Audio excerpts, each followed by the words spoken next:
Petrol diesel की कीमतों में इजाफा हो गया है। पेट्रोल और डीजल की कीमतें बढ़ गई हैं। पेट्रोल और डीजल 3 रुपए प्रति लीटर महंगा हो गया है। दिल्ली में पेट्रोल का दाम 97 रुपए 67 पैसे प्रति लीटर हो गया है और दिल्ली में डीजल के दाम की बात करें तो 90 रुपए 67 पैसे प्रति लीटर हो गया है। यानी कि आम लोगों को महंगाई का झटका, और क्योंकि पेट्रोल के साथ साथ डीजल की कीमतों में भी इजाफा हुआ है, ऐसे में ट्रांसपोर्ट महंगा होने के पूरे आसार, इसका जो असर है वो माल ढुलाई पर भी पड़ेगा। यानी आने वाले वक्त में महंगाई और ज्यादा लोगों को परेशान कर सकती है। पीयूष पांडे इस वक्त हमारे साथ जुड़े हुए हैं और ज्यादा जानकारी के साथ। पीयूष, क्या जानकारी, आने वाले वक्त में महंगाई से और ज्यादा लोगों को परेशान होना पड़ सकता है?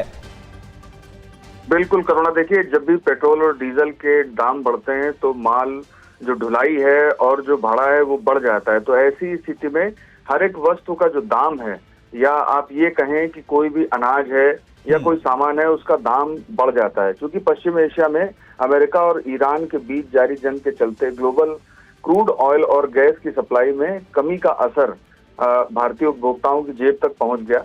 और ये इसकी वजह सिर्फ इतनी है कि सरकार ने कई कोशिशें की और कई प्रयास किए, फिर भी अगर देखा जाए तो गत 1 माह के भीतर 1 लाख करोड़ रुपए से भी ज्यादा का नुकसान तेल कंपनियों को झेलना पड़ा। और यही वजह है कि शुक्रवार 15 मई को आज पेट्रोलियम कंपनियों ने डीजल और पेट्रोल के दाम बढ़ा दिए।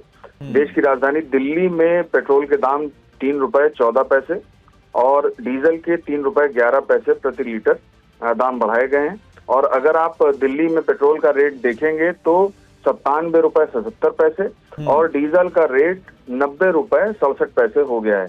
क्योंकि राज्यों में अलग अलग वैट लगते हैं, वैट का निर्धारण किया गया है। तो ऐसी स्थिति में सभी जगह पेट्रोल और डीजल के दाम अलग अलग होंगे। और मैं आपको ये भी बता देता हूँ करुणा कि भविष्य में, यानी कि अभी हाल फिलहाल और दाम बढ़ सकते हैं, क्योंकि महज 3-4 रुपए के दाम बढ़ाने से तेल कंपनियों का नुकसान की भरपाई नहीं होगी। और सरकार पेट्रोल और डीजल में जो उत्पाद शुल्क लेती थी वो भी बहुत कम कर चुकी है, क्योंकि डीजल में 0 हो गया और पेट्रोल में महज 3 रुपए। और जैसा पीयूष आप बता रहे कि भविष्य में और इजाफा हो सकता है, ये और ज्यादा परेशान कर सकते, क्योंकि हम देख रहे हैं कि जो आम जनता है, आम लोग हैं, उन पर चौतरफा महंगाई की मार पड़ी। इधर जो गैस सिलेंडर है कमर्शियल, खासतौर पर उसमें इजाफा देखने को मिला, सीएनजी की कीमतों में इजाफा देखने को मिला। अब पेट्रोल और डीजल दोनों महंगे हो गए हैं। और इससे पहले कल ही हमने रिपोर्ट दिखाई थी कि किस तरह से जो महंगाई दर है, जो कि थोक महंगाई दर है,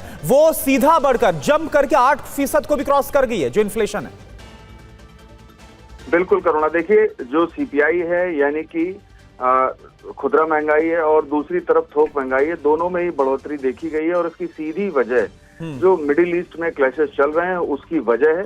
क्योंकि क्रूड अगर महंगा होगा तो जाहिर सी बात है कि पेट्रोल, डीजल और इसके अलावा गैस के दाम भी सरकार को बढ़ाने पड़ेंगे, जिसका सीधा असर हर एक जो सामान है उसकी खरीद जो है महंगी होने की वजह रहती है। क्योंकि माल की ढुलाई और भाड़ा उससे बढ़ जाता है, तो ये सीधा इम्पैक्ट करता है। और अगर भविष्य में डीजल और पेट्रोल के दाम और बढ़ेंगे तो जाहिर सी बात है कि महंगाई और बढ़ेगी। जी करुणा, बहुत बहुत शुक्रिया आपका पीयूष से पूरी जानकारी के लिए। तो आम लोगों के लिए महंगाई का झटका, पेट्रोल और डीजल की जो कीमतें हैं वो 3-3 रुपए प्रति लीटर बढ़ा दी गई है और दिल्ली में जो सीएनजी है वो भी 2 रुपए प्रति किलो महंगी हुई है।